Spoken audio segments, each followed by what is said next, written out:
आपके घर में वैक्सीन लगवाना हुआ है या कोई जबरदस्ती करे, जो कर मान ले जिस दिन भी कोई पुलिस वाला या कोई अधिकारी, सरकारी अधिकारी आपको बोलता है ना हम तो आपके फायदे की बात कर रहे, अल्ले टक देसी पकड़ लो उसने, तो मेरे फायदे की बात कर रहा ना, हमारे देश के फायदे की बात कर रहा ना, तो एक बार बता दे जो केस है ना 2 लाख मलेरिया से, 5 लाख शुगर से, 2 लाख किडनी से, 9 लाख के करीब कैंसर से, 3 लाख लीवर की बीमारी से, 7 लाख ब्रेन हेमरेज से, 9,000 टाइफाइड से, 2 लाख रोड एक्सीडेंट से, 10 लाख कुपोषण से, 1.5 लाख आत्महत्या, 30,000 मर्डर केस, 60,000 प्राकृतिक आपदा से, 16 लाख आदमी फूड पॉइजनिंग से, और 1 लाख लोग डिप्रेशन से,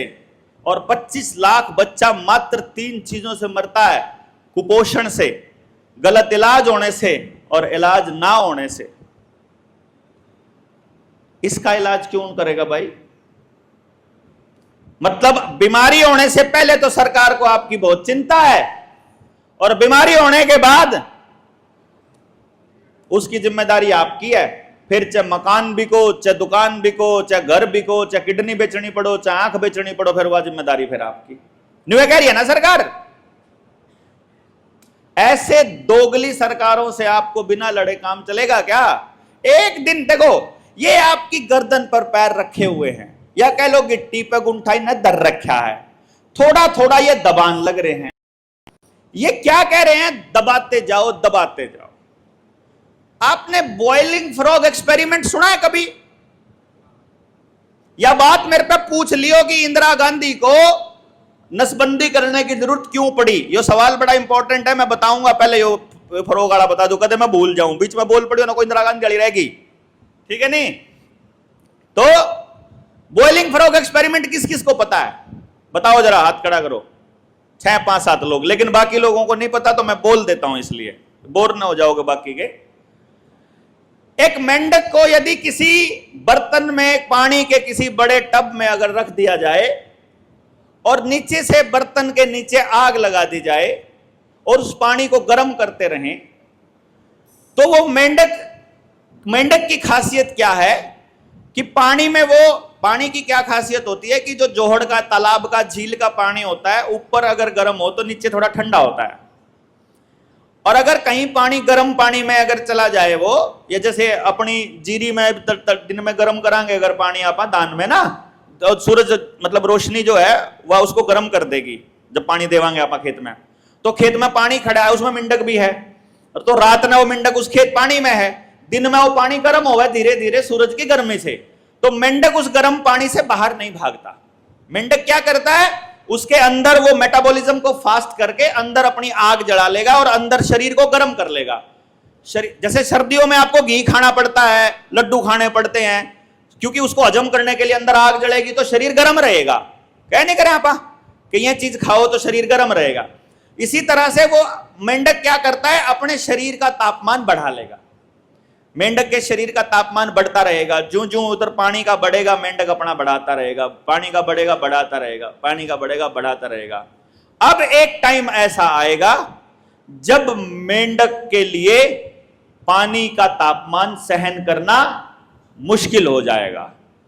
अब मेंढक बाहर कूदे बिना जान नहीं बचेगी, ऐसा सोचकर कूदने की कोशिश करेगा और उस पर अल्लाह ही नहीं जावे। उसका क्या हाल होगा? जुड़ सापना हो रहा, सारी ऊर्जा तो जो पानी गर्म हुआ था उसमें फूक दी। इब के बड़ा आपके गेल लॉकडाउन लग गया, कुछ नहीं बोले, जीएसटी आ गया, कुछ नहीं बोले, दुकान बंद होगी, कुछ नहीं बोले, एमसीडी वाले सामान ठा के ले गए, कुछ नहीं बोले, बैनर ठा के ले गए, कुछ नहीं बोले, रजिस्ट्रेशन कराओ, कुछ नहीं बोले, महंगा कर दिया, कुछ नहीं बोले, घर के पीछे खत्म हो गए, कुछ नहीं बोले, घर की किस्त देने का ब्योंत को नहीं रहा, कुछ नहीं बोले, घर पीछा जमा था वो दे दिया, और जमा था वो दे दिया, घराड़ी की गुंठी थी वह भी दे दी, और मोटरसाइकिल बेचनी पड़ी वह भी बेच दी, कार बेचनी पड़ी वह भी बेच दी। इब सब कुछ बिक गया, इब कहीं तो करने लाम होगा पक्का। नहीं बड़े रही नहीं, इब छलांग लाने का ब्योंत नहीं बड़ा कि नहीं बड़ा, नहीं बताओ। ये जिन लोगों के भी इस लेवल पे आ गए कि मकान की कुड़की के लेवल पे जो आदमी आ गया है ना गांव में, वो उस बॉइलिंग फ्रॉग में उन्हें अपनी सारी ऊर्जा उस गर्म पानी के साथ तापमान एडजस्ट करने में ला दी, और ईब बोलन का ब्योंत नहीं रहा, और किसी संगठन ने बाता का बेरा को नहीं, जनता सरकार मोर्चा के अलावा दूसरा ऑप्शन नहीं, तो कम से कम कट्ठे तो स्पीड तो हो जाओ ईब है कि नहीं। ईब सारा देश बॉइलिंग वाटर एक्सपेरिमेंट पा लिया है, और ईब आपा मतलब बिल्कुल एंड में। इसलिए इस समाज से जब आप बात करने लगोगे तो आपको पता चलेगा कि सारा समाज परेशान हो चुका है पहले से ही, सारा समाज लड़ने के लिए भी तैयार है, यदि आप उसको यह यकीन दिला पाओ कि जो नेतृत्व कर रहा है वो गलत आदमी नहीं है। अब मैं तो पहला है कि मैं तो गलत आदमी हूं, इसका मतलब नेतृत्व आपको करना पड़ेगा। कैसे करना पड़ेगा? टुकड़ों में करना पड़ेगा। आपको अपनी ताकत को बांट के रखना पड़ेगा।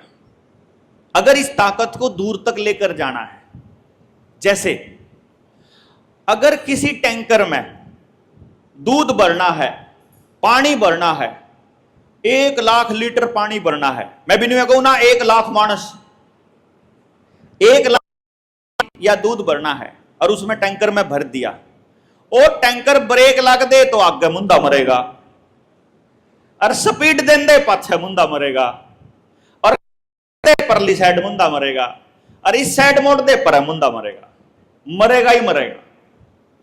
क्यों जी? गलत तो नहीं कह रहा?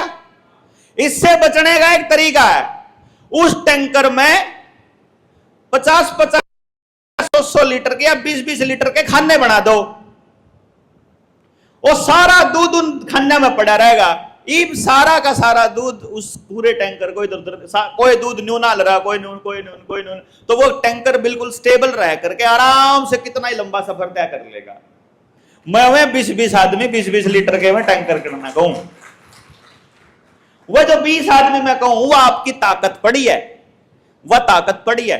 दूसरे संगठन क्या करते हैं? आपकी ताकत को इकट्ठा करके अपने लिए इस्तेमाल करते हैं।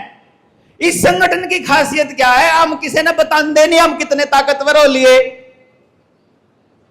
अभी एक बात पता चली मेरे को, कैथल में आज तक एक भी गाड़ी की रिकवरी नहीं हुई, वो नहीं हुई, पोजेशन नहीं होया, जबरदस्ती लेके नहीं गए, नहीं लेके गए ना रिकवरी वाले, बैंक वाले गाड़ी नहीं उठा सकते। अब बैंक वालों ने एक नया हथकंडा अपनाया। बैंक का एक आदमी अपने साथी को बोला कि मैंने कुछ सामान लेके जाना है, बुकिंग कर ली गाड़ी की बुकिंग करके सामान ले जाने लग गया। बुकिंग पहुंच गई रोहतक ले जाके सीधी यार्ड में बाढ़ दी, बलाड़ा सामान लेके जाना। बुकिंग भी यार्ड की है करी, समझ के बात? अब यार्ड की बुकिंग करी, गाड़ी ऑर्डर ले गए, यार्ड में खड़ी करके बोला बात जाइब तेरे की। थाने में गए, रोहतक थाने में गए, रोहतक थाने वाले बोले मारा केस को नहीं, कैथल तक कर रखी। कैथल वाले बोले गाड़ी ऑर्डर खड़ी, मारा केस को नहीं, क्योंकि बैंक वालों ने दोनों जगह पुलिस वालों को पैसा खिला दिया।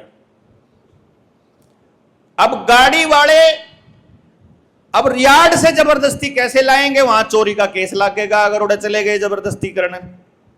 पुलिस वाले बैंक वालों के साथ हैं और बैंक वालों ने धोखा कर लिया। और लोग कसूरवार देवेंद्र ने कहेंगे उसकी गाड़ी कटवा के छटवा के दिखा देना। बता भाई मैं कह मरूं? भाई धोखा करके लेके गए ना, इस धोखे का इलाज तो संगठन है कि अगर कल को सारे जने थाने में जाकर खड़े हो जाएं, कि अगर थानेदार को सिर्फ अपने वकील साहब लीड कर ले, जाके उस थानेदार तक बस इतनी सी तो बात कहनी है कि रे गधे गधा कहना पड़ेगा, क्योंकि जो थानेदार ये कह रहा है कि मेरे थाने का केस नहीं है, या तो वो गधा है या वो हराम की औलाद है। क्योंकि इस देश के अंदर कानून है कि केस चाहे तमिलनाडु का हो, अगर कोई रिपोर्ट दर्ज कराने के अथड़ में आ गया है तो उस थानेदार को वो रिपोर्ट दर्ज करनी पड़ेगी। गलत कह रहा हूं वकील साहब? इसका मतलब जो थानेदार ये कह रहा है कि मैं तेरा केस नहीं लूंगा, वो हराम की औलाद है। नहीं है तो बताओ है? जब पूरे देश के अंदर कहीं भी रिपोर्ट नहीं चाहिए उसको, जब उसका फर्ज है, उसने पैसे ले रखे, तनख्वाह लेता हुआ हमारे पैसे से, तो ऐसा आदमी जब देश की जनता के साथ धोखा करता है तो अंदर से आग लगती है कि क्या करेंगे, इस थानेदार के दड़ाक मारेंगे तो आतंकवादी बना देंगे हैं? और इन्होंने जब प्यार तक बोला तो हरामजादे न्यू कह देंगे हम तो नौकरी करते हैं, हम तो नौकर हैं। अगर थारा एसपी तुमने गोफाड़ न कह देगा तो खा लोगे कि तुम है? गलत काम कैसे कर दोगे तुम उसके कहने से? भाई आदेश का पालन नहीं है, तुम्हारी रिश्वतखोरी है, तुम्हारी करप्शन है ये। और इस लेवल पे इस देश के अंदर करप्शन है कि देश के हर आदमी को उठना पड़ेगा। तुम नहीं उठोगे तो तुम्हारी औलादों का सत्यानाश करेंगे ये लोग, करेंगे 100%। ये तुम्हारे को उबाल उबाल के चेक करने लग रहे हैं, देखा कितने कब तक नहीं बोलेंगे, देखे कब तक नहीं बोलेंगे। एक दिन तो बोलना पड़ेगा ना, और कितनी गुलामी सहन करोगे? एक दिन तो बोलना पड़ेगा, ऑप्शन ही नहीं है आपके पास। 60 किलोमीटर चलना ही पड़ेगा, अगर 60 किलोमीटर दूर है तो अपने अधिकारों के लिए आपको बोलना ही पड़े। अब वो जो उस गांव के आदमी से जब आप बात करोगे, मैं जो बात कह रहा हूं ना, ये सारा का सारा खेल मैं इसको आखिर में न्यू वर्ल्ड ऑर्डर पे, वर्ल्ड इकोनॉमिक फोरम पे ले जाके जोड़ देता हूं। उसके पीछे जोड़ने का कारण यह है कि वो अंग्रेज जो इस देश को पहले सेना के बल पर और पुलिस के बल पर और गुंडों के बल पर करना चाहते थे और गुलाम बनाना चाहते थे, वही लोग अब दोबारा से आ रहे हैं पूंजीपति और नेताओं के शक्ल में।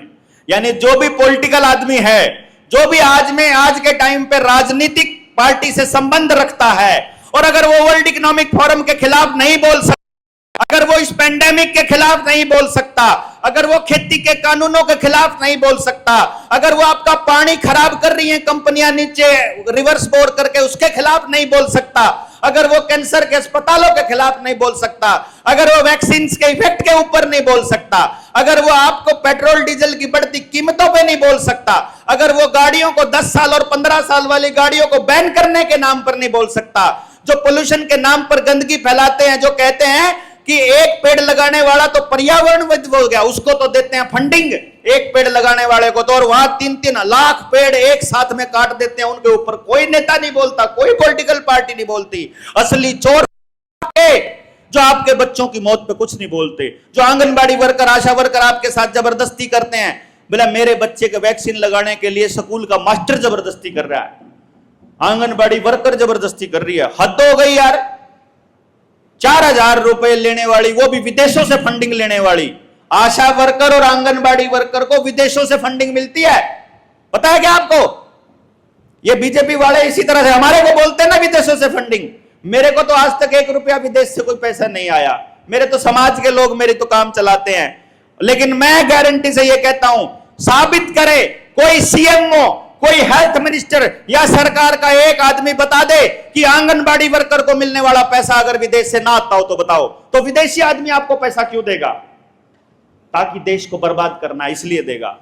आपको वो टेक्नोलॉजी क्यों देगा? क्योंकि आपके हाथ की कला को बर्बाद करना इसलिए देगा।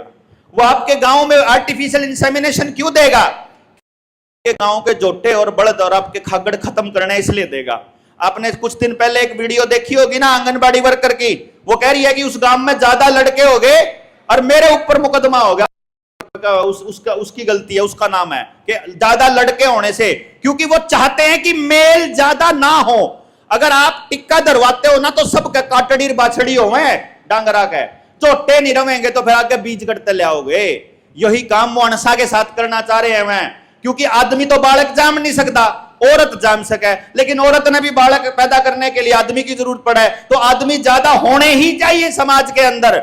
ये तो नियम है, क्योंकि औरत तो एक औरत जो है वो तो 5 बच्चे पैदा कर देगी, लेकिन अगर पूरे परिवार में 5 आदमी और 1 औरत हो तो एक ही बच्चा पैदा होगा 1 साल में। 5 औरत होंगी तो ज्यादा, तो लड़कियां ज्यादा होनी चाहिए हमारे समाज के अंदर, बच्चे लड़के कम होने चाहिए वैसे ही हमारे समाज के अंदर। वह उनका एक बेला लड़के नुए इसे पे कह रहे हैं ना, लड़कियां तो ज्यादा होने का पर्पज ही ये है, कुदरत जब करती है कि अगर आपको वहां जिंदा रखने हैं लोग। अब वो कहते हैं कि जनसंख्या विस्फोट, जनसंख्या को विस्फोट बोलते हैं, ऐसा बोलते हैं ना। वो जो इंदिरा गांधी वाला पॉइंट अब यहां आएगा, इस पे पाएगा आपको। वो जनसंख्या और जनसंख्या विस्फोट और पर्यावरण के नाम पर आपको कंट्रोल करना चाह रहे हैं। जब वो आपको कंट्रोल करना चाह रहे हैं तो अब आपको देखना है कि ये क्यों हो रहा है। कर लो साइलेंट रहे। जो दुनिया के देश हैं जो 1947 से पहले, जिनके बारे में आपने सुना होगा, जो कि आपको झूठ बकाया गया, मैं आपने ये बता दूं, ये बिल्कुल झूठ बकाया गया था। जितने भी किले हैं आपको क्या बताया, किन्होंने बनाए हैं? अंग्रेजों ने बनाए या मुसलमान राजाओं ने बनाए? असल में तो वो इस देश में रहने वाली आबादी ने बनाए थे। राजा कैसे बना लेगा भाई? अभी राजा बना के दिखा दो ना कोई किला, किला कौन बनाएगा? वास्तुकला का, भवन निर्माण कला का, केमिस्ट्री के जानने वाले जानकार लोग बनाएंगे ना ऐसा भवन जो 1000 साल तक ना टिके। वो इंपोर्ट होंगे या वो यहीं से लिए जा सकते हैं? हमारे यहीं के लोगों को मालूम था ना, इसका मतलब वो भवन हमने ही बनाए हैं, वो उन्होंने नहीं बनाए थे। और अब वो ये कह रहे हैं, पहले कहा करते थे कि अंग्रेजों का सूरज कभी नहीं डूबता था, ऐसा बोला ना आप लोगों को उन्होंने। इसका मतलब आज से 100 साल पहले, 200 साल पहले, 300 साल पहले, या कह लो 400 साल पहले, 1600 ईस्वी में ईस्ट इंडिया कंपनी भारत में आई, ऐसा पढ़ाया गया हमको। अगर 1600 ईस्वी में आई तो वो व्यापार करने की नीयत से आई, ये गलत है। भारत में पहले ही व्यापार बहुत होता था। अगर किसी भाई को ना पता हो, हमारी जो किताब है रुपया मूल्य का मापक या शोषण का साधन, हमको आर्थिक मदद देने के लिए आपको वो खरीदनी भी पड़ेगी, बाहर रखी पाओगी आपने आधी छुट्टी में या सामने ले लियो। वो रुपया मूल्य का मापक या शोषण का साधन, उस किताब के अंदर हमने ये मेंशन किया हुआ है कि जब ईस्ट इंडिया कंपनी इस दुनिया में इस धरती पे आती है, भारत की धरती पर, उस वक्त भी भारत पूरी दुनिया की दूसरी सबसे बड़ी अर्थव्यवस्था है। भारत की जीडीपी पूरी दुनिया में दूसरे नंबर पर है और सारी दुनिया के एक्सपोर्ट का 48% हम अकेले भारत से जाता है। कपड़ा केवल भारत से, मसाले केवल भारत से, दाल केवल भारत से, दवा मेडिसिनल जो प्लांट हैं, जड़ी बूटियां जितनी भी बनाने उनको बनाने उनके लिए यहां से पौधे केवल भारत से। भारत से इसलिए बोल रहा हूं क्योंकि चाइना को पता था कि वो हरामखोर लोग हैं, इसीलिए जैसे ही चीन आजाद हुआ, चीन ने अपने आप को एक बंद डब्बे में रख लिया कि हमें दुनिया की जरूरत नहीं है। वो दुनिया से कट गया, इसीलिए कभी अंग्रेज चाइना के एंटर नहीं कर पाए।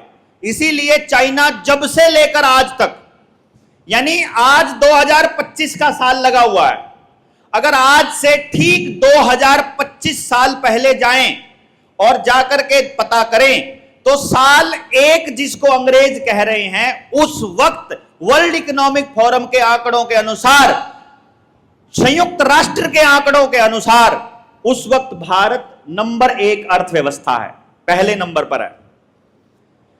इसका मतलब चाइना और भारत अकेले एक साथ गुलाम होते हैं और लगभग एक साथ आजाद होते हैं। चाइना हमसे पहले हो गया है, तो जिस टाइम पे आजाद होता है, चाइना गेम को समझ करके उसने क्या किया, उसने अपने आप को बंद कर लिया कि अब अंग्रेजों को दोबारा एंट्री नहीं देंगे और भारत के अंदर चाइना से जो गेम खेला अंग्रेजों ने, भारत में वो सबक लेकर के उन्होंने यहां पर हमारे ही कुछ उनके दलालों को सत्ता सौंप दी कि तुम हमारे हिसाब से राज करोगे। जो हम कहेंगे तुमको वैसे कानून बनाने हैं, जो हम कहें वैसे तुमको देश की जनता को लूटना है, लूट लूट के तुमको कानून बनाने हैं, तो तुम्हारी सारी संपदा हमारे पास आ जाएगी। आज के टाइम पर अपनी हालत यह हो चुकी है कि कुछ दिन पहले आपने यदि एक अखबार की कटिंग पढ़ी हो जिसमें देश की सरकार के जिम्मेदार आदमी ये कह रहे हैं कि हमारे पास अनाज की किल्लत होने वाली है और हमें आयात करना पड़ेगा। देखी किसी ने वो खबर अखबार में? हाथ खड़ा करना जरा जिसने देखी हो। देखी है, इसका मतलब मैंने अकेले ने नहीं देखी। तो आपने वो खबर देखी है कि आयात करना पड़ेगा।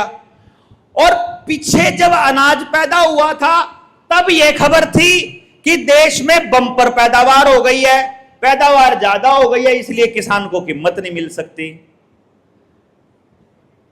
कितनी पैदावार हो गई? जितनी इस देश को खिलाने के लिए 5 से 7 साल तक काफी है, इतनी पैदावार 2024 में अपना किसान पहले से ही कर चुका है। यानी 5 साल का राशन वो पैदा कर चुका है। और देश की सरकार इसी साल कह रही है अगली गेहूं की फसल आने से पहले कि भाई फसल पैदावार जो अभी अनाज की किल्लत है, अनाज की किल्लत कहां है पता है? एफसीआई के गोदामों में। जो 3 साल पहले चिल्ला चिल्ला कर मैं कहा करता था कि 40 लाख टन बचा हुआ है, 40 लाख टन बचा हुआ है, वो 40 लाख टन आपको 80 करोड़ लोगों को 5-5 किलो खुआ के उन्होंने खत्म कर दिया। अब अनाज केवल और केवल ये साइलोज पे पड़ा है और इन साइलोज के आसपास इन्होंने रोड बना दिए हैं। जब गांव भूखा मरेगा, गांव को डिलीवरी देने के लिए बड़े बड़े ट्रकों के लिए ही ये रोड बनाए गए हैं। आपने तो ये रोड मांगे नहीं थे, आपकी साइकिल को तो ये चढ़ने भी नहीं देते, आपकी मोटरसाइकिल और आपकी बुग्गी तो इन पर चढ़ भी नहीं सकती। जिस किसान की जमीन है उसी की मोटरसाइकिल उस पर चढ़ नहीं सकती।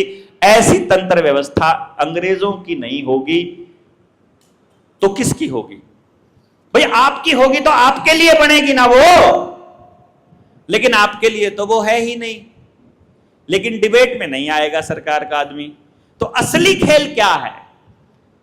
उस नोटबंदी के पीछे, अर्थव्यवस्था को बर्बाद करने के पीछे, आपको लोन देने के पीछे, आपके घरों की कुर्की करने के पीछे, गांवों का शहरीकरण करने के पीछे, आपको वैक्सीनेशन देने के पीछे, गाड़ी पे नंबर प्लेट लगने के पीछे, पुरानी गाड़ियां बैन होने के पीछे, सारे इलेक्ट्रॉनिक उपकरण घरों में आने के पीछे, कंक्रीट के जंगल घरों में बनाने के पीछे, खेतों के पेड़ काटने के पीछे, और आपके बच्चों को बचपन से लेकर के बल्कि गर्भ से लेकर के दवाइयों पे दवाई, वैक्सीन पे वैक्सीन देने के पीछे जो खेल है वही खेल है जो चाइना समझ करके इंग्लैंड को बैन कर दिया, अमेरिका को बैन कर दिया और पूरी दुनिया के इन पूंजीपतियों को बैन कर दिया। क्योंकि इस पूरी धरती पर एशिया का दक्षिणी भाग, जिसको अखंड भारत का नाम ये आरएसएस वाले और राष्ट्रीय समलैंगिक संघ वाले बोलते हैं, ये लोग, ये जो भारत का हिस्सा है, जो भारत बोलते थे पहले, जिसको इंडियन कॉन्टिनेंट बोलता था अंग्रेज, वो हिस्सा, और चाइना भी उसी में आता है, एशिया के दक्षिणी भाग में ही आता है। एकमात्र ये हिस्सा ऐसा है पूरी दुनिया में, पूरी दुनिया की बात कर रहा हूं दोस्तों, इसलिए ध्यान देना कि मेरा भारत महान क्यों है।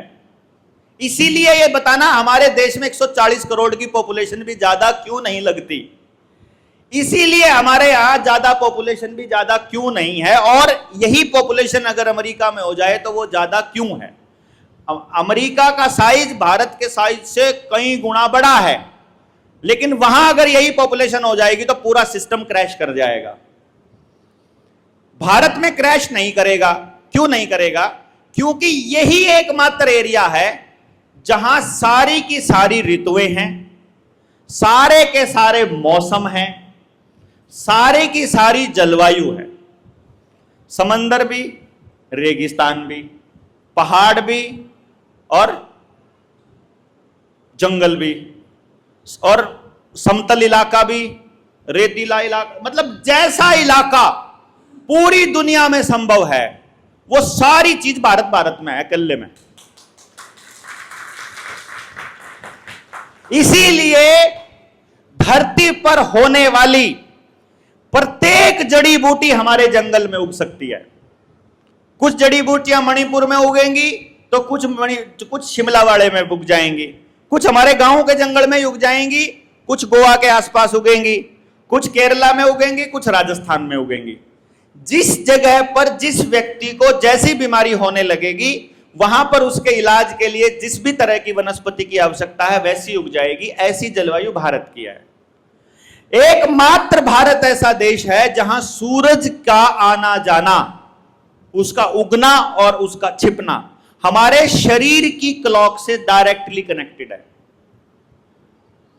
इसीलिए ना तो कभी यहां खाने की दिक्कत हो सकती, ना जानवरों के लिए ना इंसानों के लिए।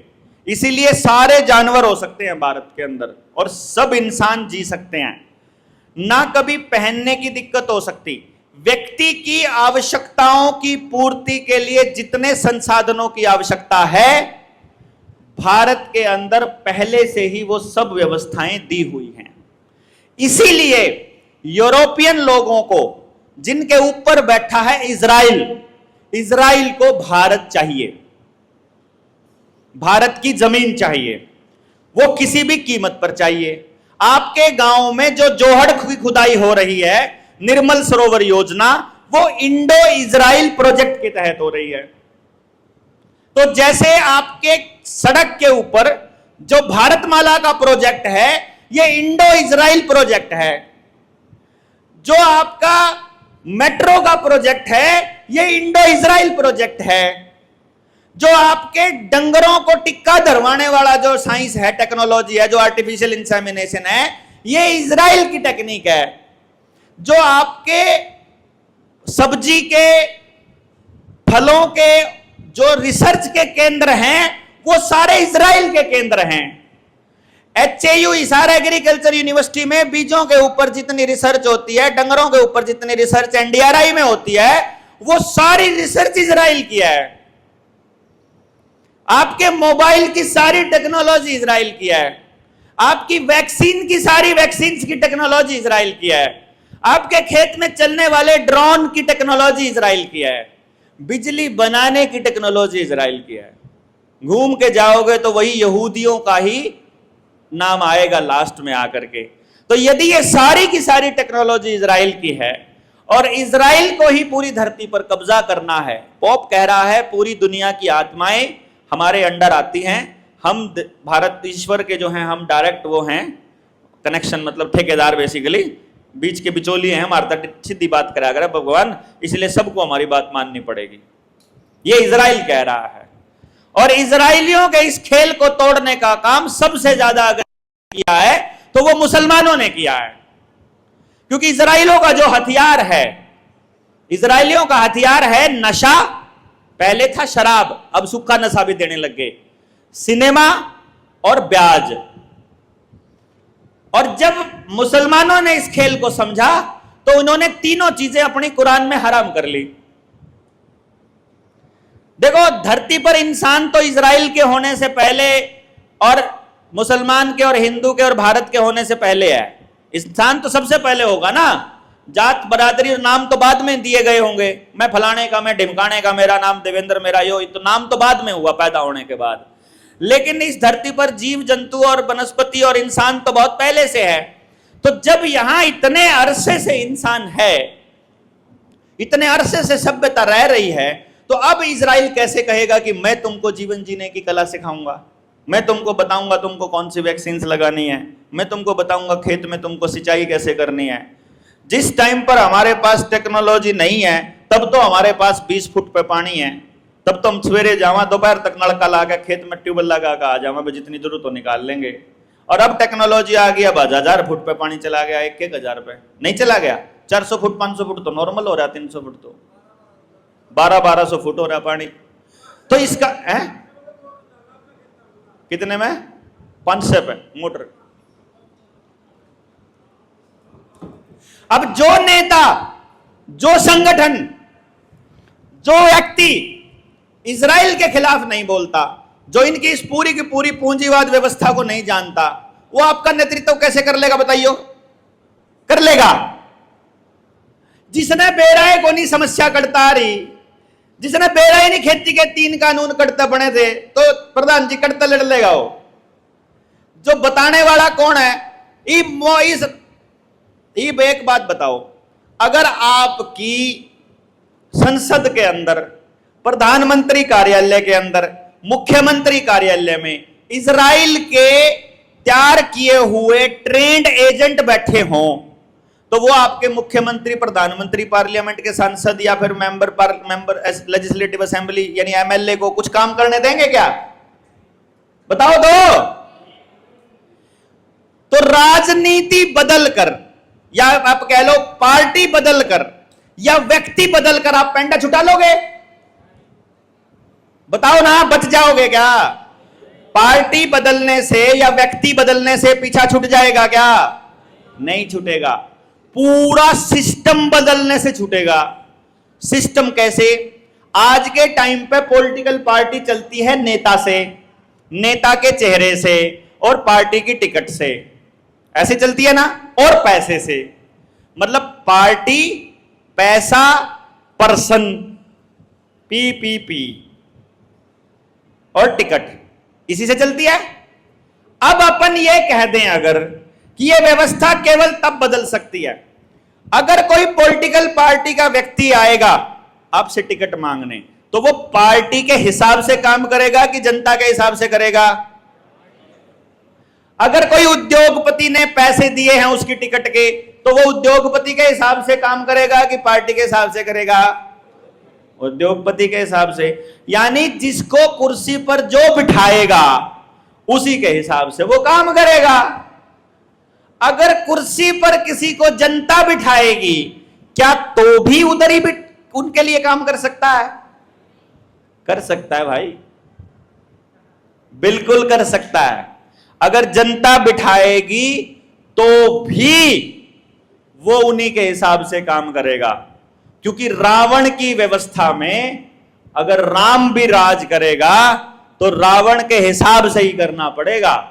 आपका एमएलए आपका कितना ही जानकार हो, आप उसके पास चले जाओ अपना काम करवाने के लिए, वो उनको होगा मैं थानेदार तन्यू थोड़ी कह सकूं, चलना तो सिस्टम के हिसाब से पड़ेगा। ऐसे ही बोलता है ना, सिस्टम के हिसाब से चलना पड़ेगा। अरे मालिक तो तू है, इस हल्के के 2.5 लाख लोगों ने तेरे को चुन रखा, तेरी आवाज का मतलब 2.5 लाख लोग हैं भाई। मेरे हाथ में कुछ को नहीं। एक हल्के के 2.5 लाख लोग जिसके हाथ हों, उसके हाथ में भी कुछ ना हो, तो इसे गदा था तो बड़ी हमारे 10,000 मानस इकट्ठे हो जाओ, हम करवा लेंगे अपने आप काम है भाई। फिर उनका पल्ला क्या है? इसका मतलब यह हुआ कि आपका नेता कितना ही तगड़ा हो। अब नरेंद्र मोदी को पता था, देखो यह कमाल की बात, यह बड़ा अच्छा आर्गुमेंट मेरे दिमाग में आया, पहले भी आया था, दोबारा फिर आया। चाहे तो नरेंद्र मोदी ने पता था इस वैक्सीन तक क्या होएगा, और चाहे फिर उसने नहीं पता था। जब उसने नहीं पता था तो ईसा गधा कुर्सी पे क्यों बिठाया, और जब उसने पता था तो जाने के मारे लोग नहीं। यही काम डीसी के साथ, यही काम एसडीएम के साथ, यही काम स्कूल के मास्टर के साथ, यही आपके जज के साथ। भाई चाहे तो जज ने पता था और चाहे नहीं पता था, नहीं पता था तो फिर के पढ़ा लिखा हो गया भाई। जब मारे वर्ग पढ़ा दुनिया ने भी पता था, अगर वैक्सीन तो न्यू करेगी, वैक्सीन तो न्यू करेगी, करें थी। अरे दिल्ली बॉर्डर पर बैठे हुए सारे किसान जो 10वीं तो ऊपर पढ़े को नहीं रहे, ज्यादातर किसान, उन्हें पता था कि मास्क लानता दम घुटा है, किसी ने नहीं लाया। उन्हें पता था वैक्सीन क्या करेगी, किसी ने नहीं लगवाई। तो जिसने लगवाई या जिसने कया लगवाओ, या तो वो आदमखोर है या गधा है, बेवकूफ है। भाई या तो पता नहीं है या पता। और एक आदमी कह रहा है मेरे को पता था कि यह गलत है। वो कह रहा मैंने तो मेरे गिल तो धक्का हो गया। धक्का क्या था होया? अगर न्यू बोले पिलसण को नहीं मिलेगी, ओहो तनख्वाह को नहीं मिलेगी, हाजिरी नहीं लगाने देंगे। इसका मतलब कल को सरकार में बैठा आदमी आपको कह देगा कि आपको मूत्र पीना पड़ेगा तब तनख्वाह मिलेगी, पी लोगे फिर? तो भाई शरीर में जहर करवा लिया जिसने, मूत्र पीने में क्या दिक्कत है उसको? गोबर खाने में क्या दिक्कत है फिर उसने? है भाई पैसे तनख्वाह जब मिलेगी जब यू करोगे, पानी जब मिलेगा जब यू करोगे, आधार कार्ड जब खुलेगा जब यू करोगे, पेपर जब देगा जब अब RID बनेगी। नहीं कह रहे हैं ना? स्कूल में एडमिशन जब होगा जब ये होगा। जब आपकी एक एक्टिविटी के ऊपर कंडीशन रख दी ना, और इतने ही खतरनाक वो माँ बाप है जो से न्यू कहे पहले मैं यूं कर फिर दूंगी, पहले हम यो कर ले फिर करांगे। स्कूल में इतने नंबर आ जाएंगे तो इतने पीछे मिलेंगे, इतने नंबर आएंगे तो ये मिलेगा। वह माँ बाप भी नहीं करे हैं, इसलिए बचपन से चल रही है ट्रेनिंग। या और सरकार फिर आपको कह रही है कि ये नहीं करेगा तो ये नहीं मिलेगा, तेरा खाता बंद हो जाएगा। भाई फिर तो वो ये भी कह देंगे कि अपने घर की लड़की को एक रात के लिए नहीं भेजेगा तो तनख्वाह नहीं मिलेगी। एक दिन तो आ जाएगा भाई, देख मैं कन्फर्म है या बताने लग रहा हूं। पहले तो शुरू में तो और चीजा पावेगा, हड़का हड़का जितना बर्दाश्त कर सको, फिर थोड़ा और बर्दाश्त कर सको, फिर थोड़ा और। एक दिन उस दिन जितने घर की छोरी बुला ली ना, उस दिन फिर मेरा जी खोल जाएगा कि मैं ये कर दूं, मार दूं मैं। फिर आप चलोगे मारन, फिर आप मार भी दोगे। फिर समाज आपको कहेगा मारने की क्या जरूरत थी, जीण तो कौन देंदे और के करा। समाज तो साथ आ नहीं रहा, फिर कहां जावा। अब जिसकी गाड़ी को धोखे से वो लेके गया है उसके ऊपर FIR करवाने का काम इन वकीला के जिम्मे छोपांगे आप।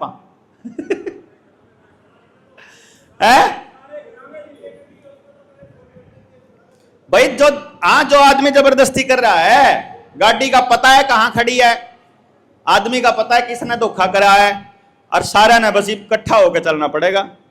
क्योंकि उनने न्यू करना है कि एक बार कैथड़ाला की गाड़ी करवा ला तो न्यू कह जाएंगे कैथड़ाला ने छुड़वा ली थी क्या अपनी।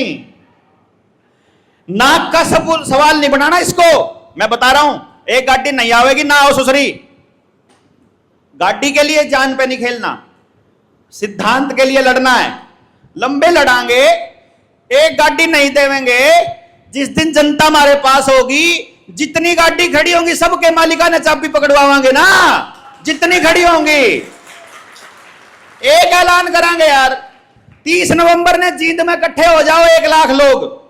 लेकिन 1 लाख लोग एक जगह तो नहीं चाहिए, एक गांव में तो 2 गाड़ी चाहिए बस, ज्यादा नहीं। 7000 गांव हैं, मुझे हर गांव से आदमी चाहिए वहां। 1 लाख लोग ला दो। उस दिन वहां से दिल्ली चलेंगे डीजल की गाड़ी लेकर ना, कि देखा तुम रोकोगे के। ठीक है, उसी दिन ऐलान हो जाएगा कि जिस यार्ड में गाड़ी खड़ी है अपनी अपनी ले आओ, और जिस यार्ड वाला ना देंदा हो मारते बता दो यार बैठे हैं जींद में, ओडी बैठांगे इतना सबकी गाड़ी नहीं मिल जाए। भाई मानस से नहीं मार दो लड़ने वाले, फिर हम टाल मारेंगे भाई अपना। ठीक है, मौकन लाग रहे भौंक्या जाऊंगे भाई, बात तो समझाने लाग रहे हैं। लेकिन एक दिन ये आपकी गर्दन को इतना दबाने ही दबाएंगे कि आपका जीना मुश्किल हो जाए। हर गांव के आसपास एक कबूतर खाना बनने लग रहा है, पूरे गांव को वहां शिफ्ट करना है। क्योंकि गांव में देखो कितनी कमाल की बात है ना, अभी मैंने जो ये बताई दिमाग वाली बात, कॉमन सेंस वाली बात, ये कॉमन सेंस वाली बात उसके समझ में आओगी जिसकी पाइनियल ग्लैंड काम कर रही है, और पाइनियल ग्लैंड उसकी काम करेगी जिसके घर एल्यूमिनियम नहीं है, जिसके घर सफेद चीनी सफेद नमक नहीं होगा और एक सफेद मैदा ना होगा। अरे भाई उनके घर काम करेगी जिनके घर वाईफाई 24 घंटे काम ना करता हो, जो मोबाइल पे ज्यादा ना लगते हो, जो ग्लाइफोसेट ना खाते हो, पेस्टिसाइड यूरिया का खाना ना खाते हो, या जो से सफेद रोशनी में ना रहते हो। किसे भाई ने अपना बल्ब बदला कल, कोई लोकल यहां वाला बंदा बदल दिया, फर्क पड़ा? आप एक काम करना, मेरे कहने से अपने घर में जिस कमरे में आप सोते हो उस कमरे में एक बल्ब लगाओ 0 वाट का, पीले वाला, पीला सिर्फ, और एक बल्ब लगाओ 40 वाट का। एलईडी नहीं लगानी, बल्ब वो गर्म हो गया होया करे जो सा जिसमें तार होया करे 10 रुपया वाला 20 रुपया वाला, वो लगाना है। 40 वाट से ऊपर का बल्ब आपके घर में नहीं होना चाहिए। 40 वाट का बल्ब लगाओ, उसके बाद एक हफ्ता उस रोशनी में रह के देखो। मतलब जब तक कोई रोशनी का काम ना करना हो तब तक 40 वाट वाले ने बंद कर दो। जब तक रोशनी का काम ना करना हो, करना है करा, बंद कर दिया। अदरवाइज 0 वाट वाले से ही काम चलाओ शाम वगैरह को, और फिर आपके घर में आने वाली पॉजिटिव ऊर्जा को फील करके देखो। सिर्फ महसूस करना है, मैं तो कह ही नहीं रहा हूं, जो जहां से सुन रहे एक बार देख लो। एक हफ्ता ट्राई करके देखो ना, एक दिन में तो पता नहीं चले, एक दिन में तो अरे सारा कुछ यार तो कति अंधेरा हो गया, दूसरे दिन देखोगे यार ठीक लग गए, तीसरे दिन देखोगे बढ़िया, 7वें दिन देखोगे यार खाम खाई ला रखी थी इतनी रोशनी।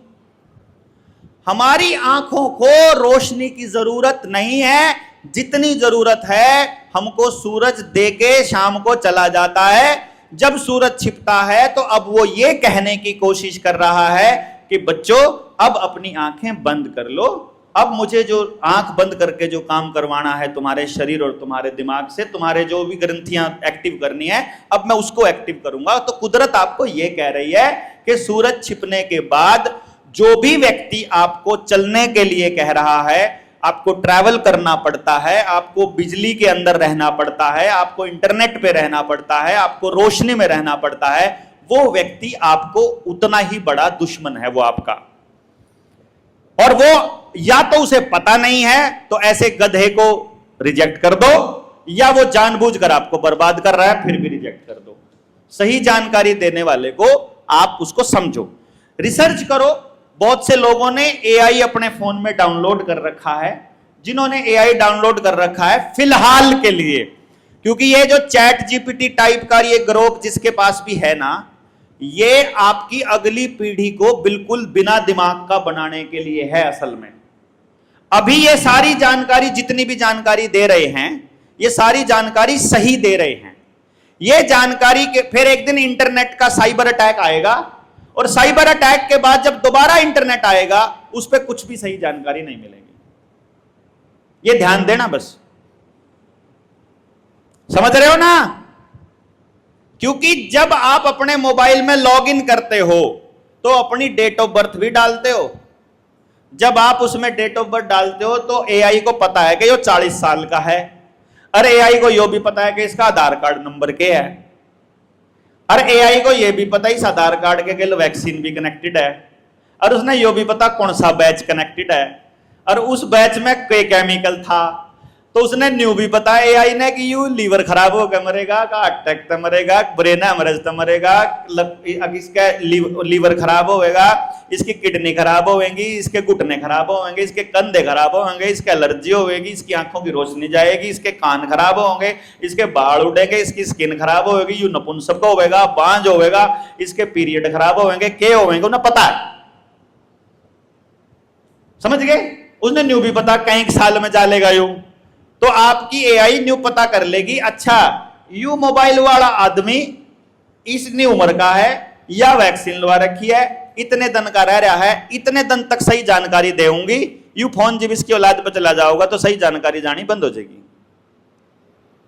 अब अगली औलादों के पास सारी जानकारियां वो होंगी जो आर्टिफिशियल इंटेलिजेंस बताएगा, क्योंकि किताबें गायब हो गई हैं। अब ये जो किताब आपको पढ़ाई जा रही है स्कूल कॉलेज में, ये भी सारी की सारी गलत इतिहास पढ़ाया जा रहा है, सारी की सारी।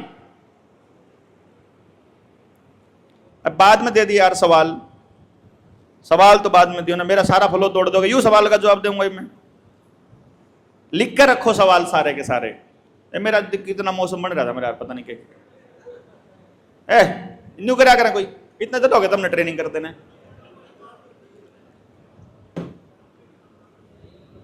भूल का पाठ है।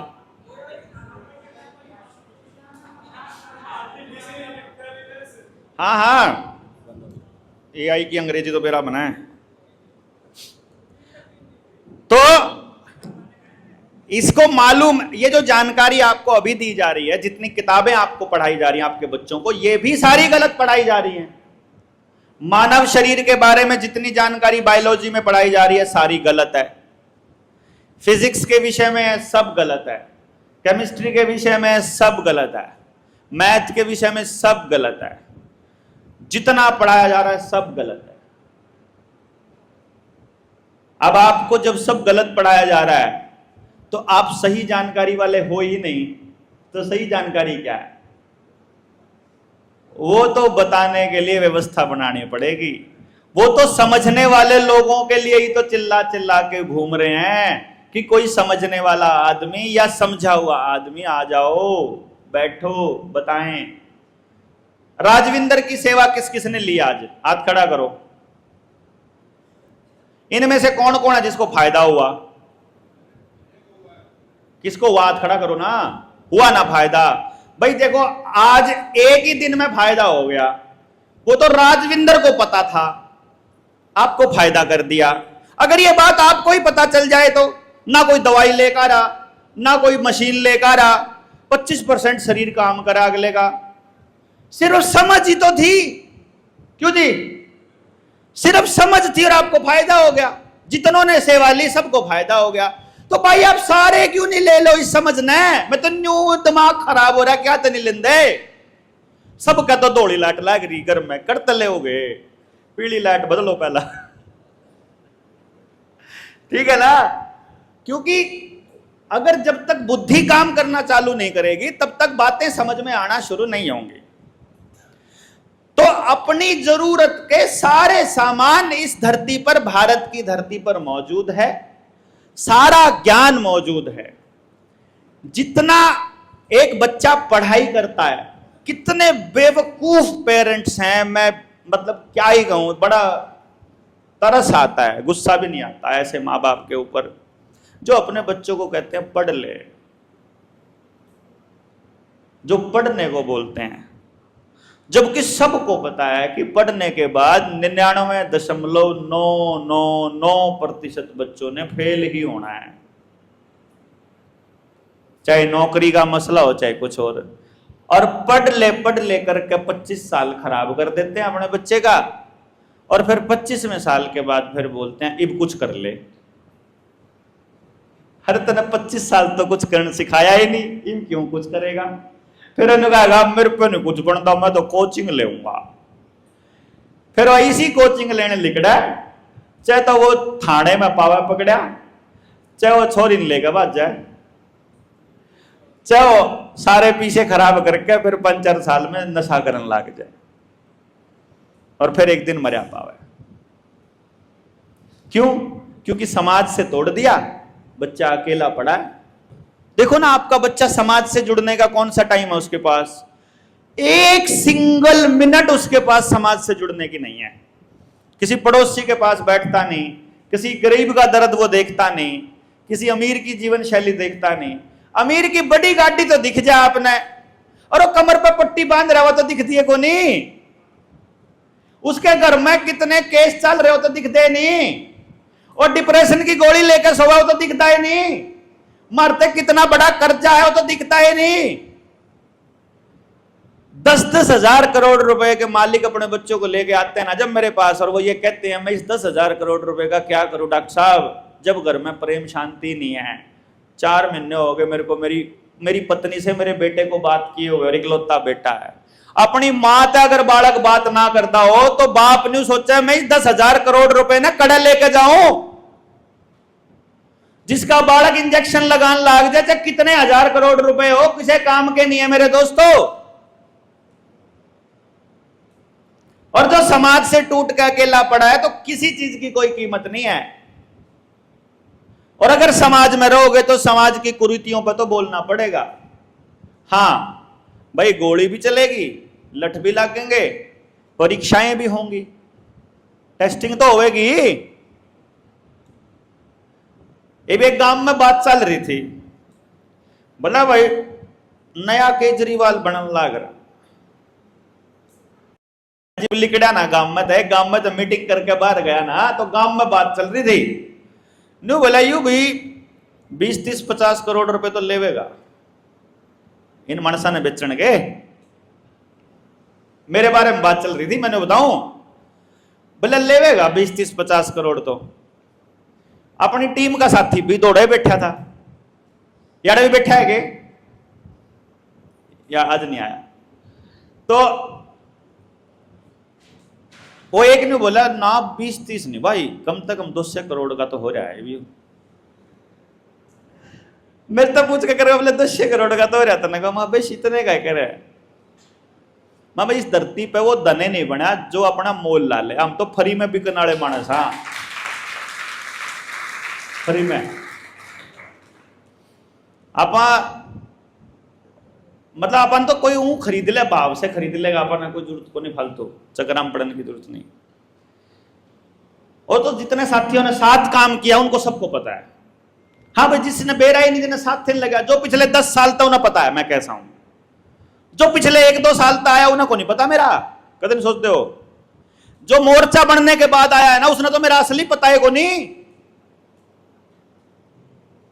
कुछ लोगों ने पता लगा, वरना जो मोर्चा बनने से पहले का पता है कि यो सौदा के था।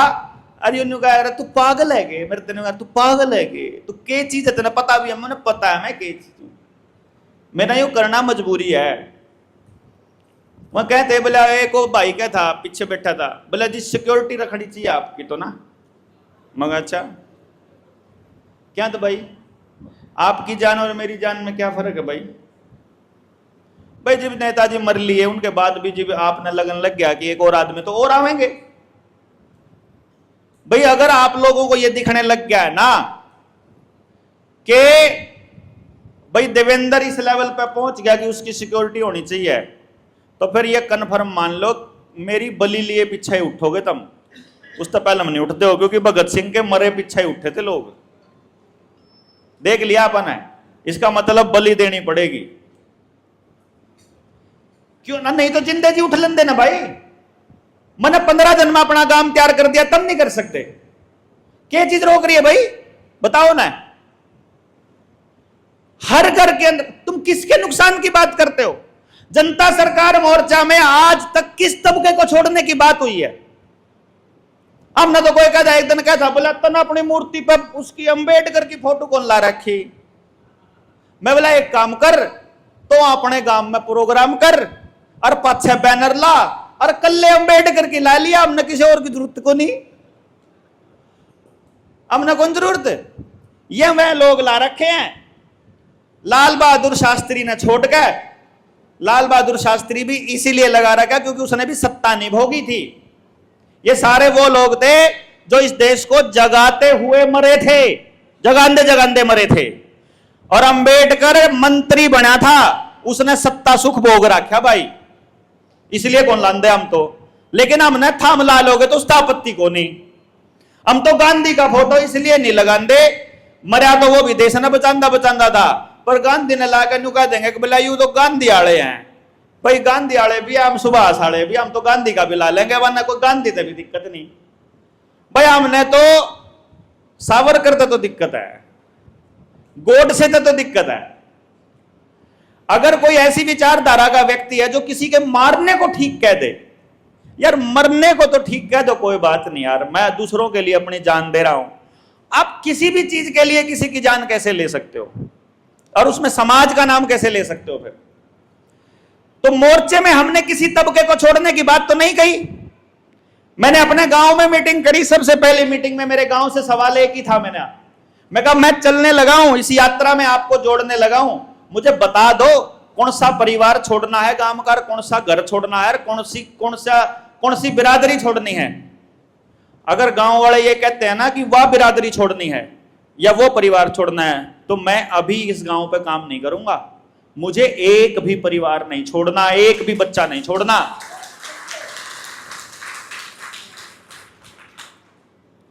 हमें वो व्यवस्था बनाने की दिशा में काम करना है कि एक भी आदमी के साथ अन्याय ना हो। राम जेठमलानी को कोई वकील रख सकता है, वो रख सकता है जिसके पास एक हियरिंग का 25 लाख रुपया होगा, क्योंकि अगले की फीस एक हियरिंग की 25 लाख रुपया है। अपन वो व्यवस्था बनाना चाहते हैं कि हर गांव में 5 राम जेठमलानी के बराबर खड़े होने वाले नवयुवकों के आजा साले तने देखांगे तो फीस लेके नहीं आंदा, तेरे बल ज्यादा हमने बेरा। लेकिन सारा रोड़ा समझ गए तो है, ओके 4 हाथ पैर ले रहा है, किस पे क्या है? सिर्फ समझ। वह समझ ही ट्रांसफर करनी हमारा टारगेट है आपको। तो अंग्रेजों का टारगेट भारत है, भारत की धरती है, और भारत जो है गांव में बसता है। तो जब तक गांव नहीं उजड़ेगा तब तक अंग्रेजों का सपना पूरा नहीं होगा। गांव तब उजड़ेगा जब गांव के आदमी का प्यार गांव से हट जाएगा और गांव के लोग शहर में जाके बस जाए। क्यों बसे? के कहेंगे गांव में कुछ नहीं धरा, नहीं कहेंगे ना, गांव में कुछ नहीं है। और वो हरामखोर जो ये कहते हैं गांव में कुछ नहीं धरा, उन हरामखोरों को गांव की सब्जी चाहिए, गांव की लस्सी चाहिए, गांव का दूध चाहिए, गांव की शुद्ध हवा चाहिए, गांव का अनाज चाहिए, गांव के चौल चाहिए, गांव का सब कुछ चाहिए, बस गांव नहीं चाहिए अंदा है।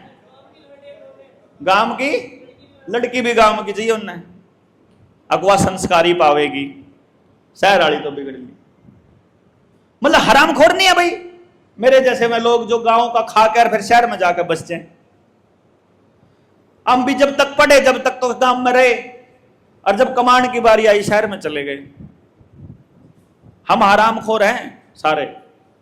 मैं भी रहूं चंडीगढ़ में, सारी कमाई चंडीगढ़ को दे रहा हूं, लेकिन मैं थोड़ा पाप उतारने की कोशिश कर रहा हूं कि गांव में मतलब परिवार रहे, मैं तो गांव में रहूं।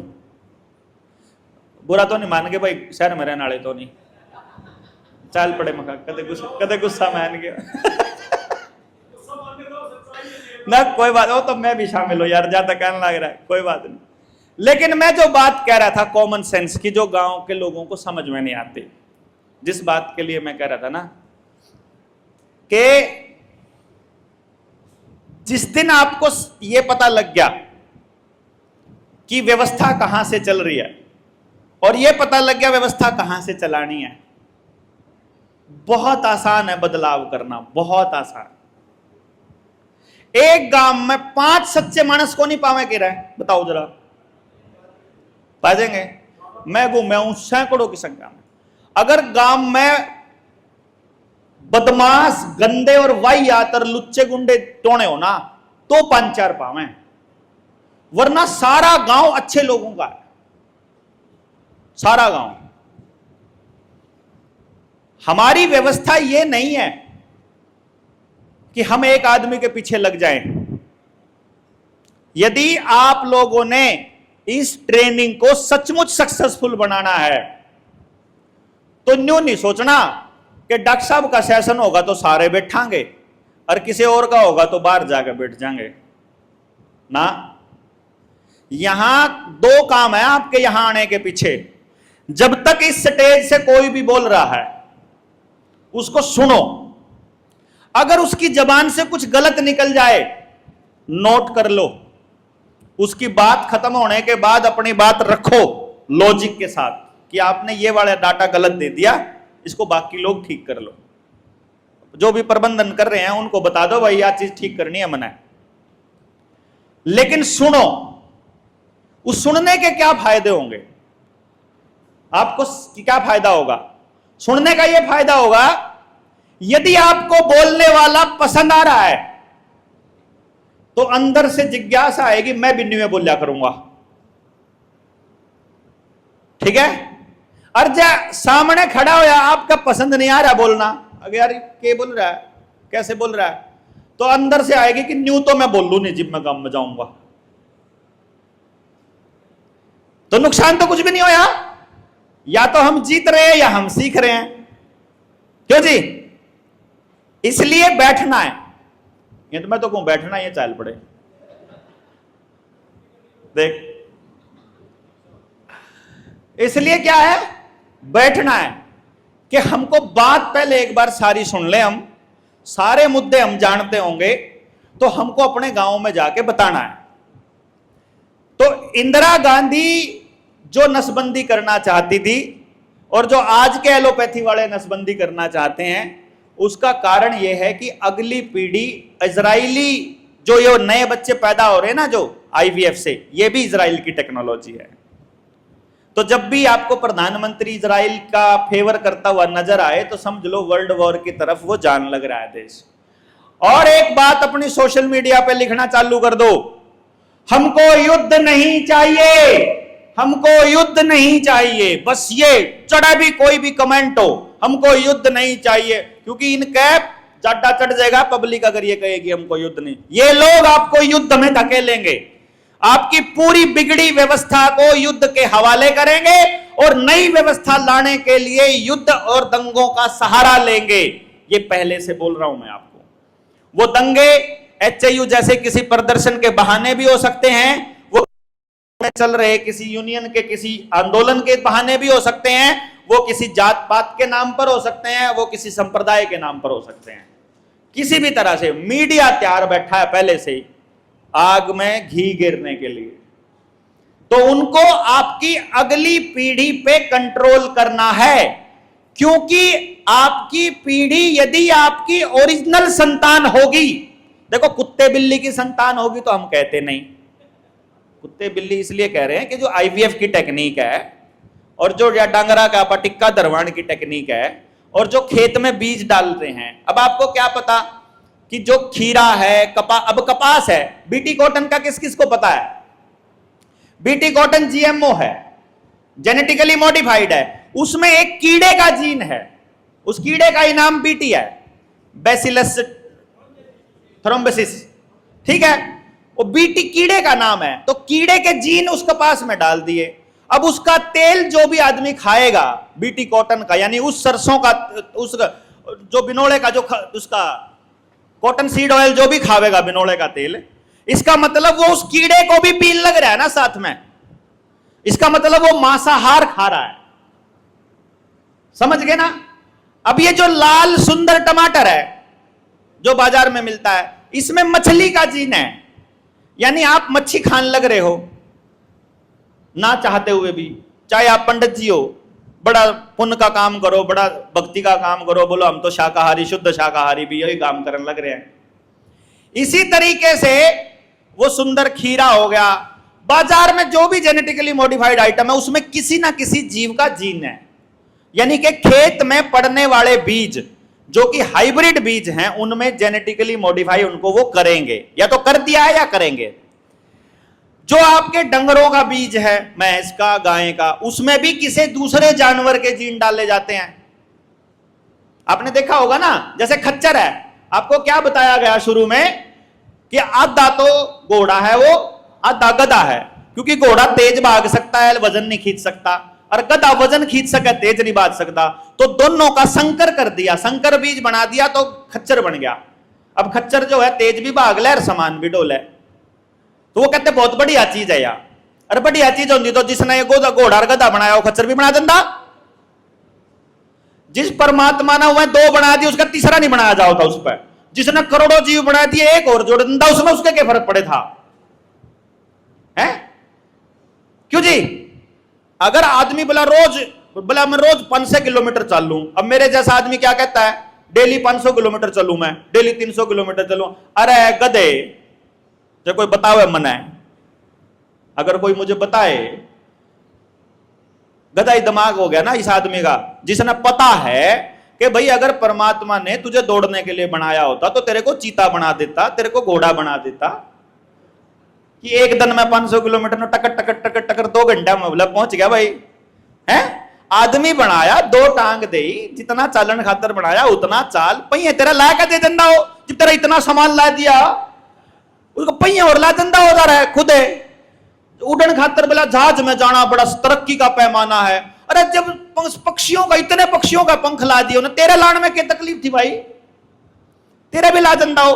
अगर तुझे उड़ने के लिए बनाया होता तो तुझे पंख लगा के भेजता। वो कुदरत के साथ छेड़छाड़ जो करते हैं हम लोग, ये समझना बड़ा जरूरी है ये कुछ समझने वाले लोग जब आगे आएंगे आप में से, दूसरे लेवल की ट्रेनिंग होगी, फिर तीसरे लेवल की आवेगी, तो वो ज्ञान जो है वो बढ़ता जाएगा, तो हमको चीजें समझ में आती चली जाएंगी। जब चीजें समझ में आएंगी तो हमको समाधान समझ में आएंगे, समस्या समझ में आने के बाद, है कि नहीं। दूसरी बात मैं आपको जो बता रहा हूं वो ये है कि भाई उनको आपका डीएनए खराब करना है। डीएनए खराब करने का क्या नुकसान है और क्या फायदा है ये बता देता हूं। आप जिस जाति से बिलोंग करते हो, आप जिस भी जाति से बिलोंग करते हो, मान लो आप कमार हो, सारे नहीं, मतलब जुड़ सभी है,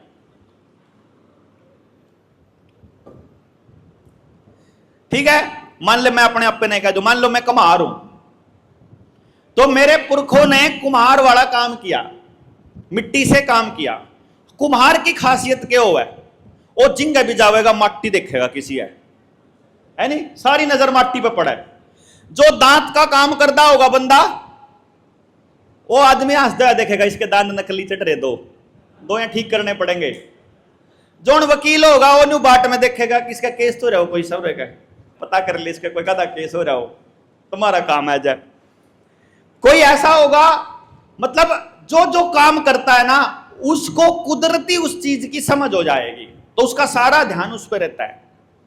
अब कुम्हार के बाप ने भी यही काम किया, उसके बाप ने भी यही किया, उसके बाप ने भी यही किया, तो जो उसके दादा ने सीखा था कभी, उसका जो ज्ञान है वो उसके डीएनए में आ जाता है सारा।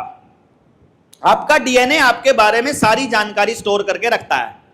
तो जब आपका बच्चा पैदा होता है तो मां और बाप दोनों का डीएनए लेकर पैदा होता है। वो दो स्ट्रैंड्स होते हैं डीएनए के, वो एक मां का एक बाप का, वो दोनों से पैदा होता है, तो उनकी दोनों की वंशावली का पता उस बच्चे से चल जाएगा। यानी उस बच्चे के पास उन दो परिवारों का नॉलेज है। इसीलिए कुम्हार के घर में कुम्हार की ही बच्ची अगर जाए, यानी कि मैन्यू निकन दाजू कर मैं जाट हूं और मान लो मैंने सलून खोल लिया बाल काटना, इब तम बाल कटवाना होगा तो घर आता नहीं बताओ मारी नाई का जाऊं बाल कटवाना, मैं तो नाई हो गया, समझ गए ना।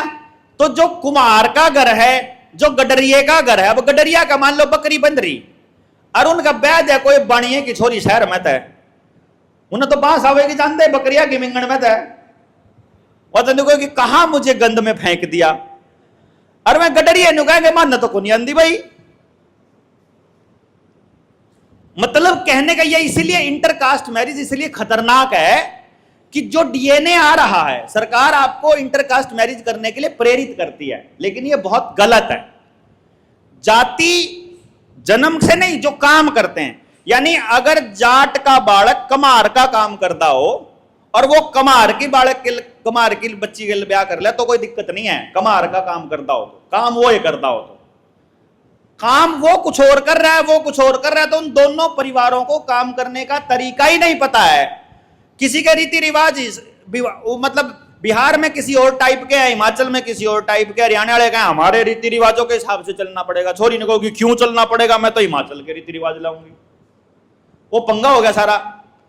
तो ये लोग क्या कर रहे हैं, इसीलिए ऐसा कानून बनाया कि इंटरकास्ट मैरिज ज्यादा से ज्यादा प्रमोट हो, ताकि आपका डीएनए क्रॉस होता रहे और आप संकर औलाद बनते रहो, यानी खच्चर बनते रहो, समझ गए ना। इंटरकास्ट मैरिज से जो बच्चा पैदा होगा वो खच्चर है, समझो, ना वो गधा है ना वो घोड़ा है। अब जो खच्चर खच्चर हो जाएंगे, अब उसका डीएनए तो बचा नहीं, अब डीएनए नहीं बचा तो नॉलेज नहीं बचा, नॉलेज नहीं बचा तो आगे पीढ़ी को, संसार को कैसे लेके जाएगा। तो हमारे पुरखों के पास सारा नॉलेज है ऊपर से नीचे तक का, तो हमारे लोगों के पास खेती किसानी का समझ पहले से है। हमारा बच्चा शहर में जाके अगर फास्ट फूड खाना चालू कर देगा, वैक्सीन से लगवा लेगा, इंटरकास्ट मैरिज कर लेगा, तो उसकी जो औलाद होएगी उसने खेती आवे नहीं। और अगर वो उन्हीं परिवारों को लेके चलता रहेगा तो चाहे वो खेती करो चाहे ना करो, उसके खून में खेती है। इसीलिए ये डीएनए को खराब करना चाहते हैं कि आपका पुश्तैनी काम आप छोड़ दो और नया काम आपको ये सीखने नहीं देंगे, क्योंकि पढ़ ले तो अब एक टाइम पे आपको इनके ऊपर निर्भर होना पड़ेगा और पूरा समाज टूट जाएगा। तो पूरे समाज को जोड़ने के लिए समझ वाली बात आपको सामने लानी ही पड़ेगी। साइंटिफिक तरीके से कुदरत को कैसे बचाना है, बच्चों को कैसे बचाना है, नई पीढ़ियों को कैसे बचाना है, वो सारा समझ का रोड़ा है।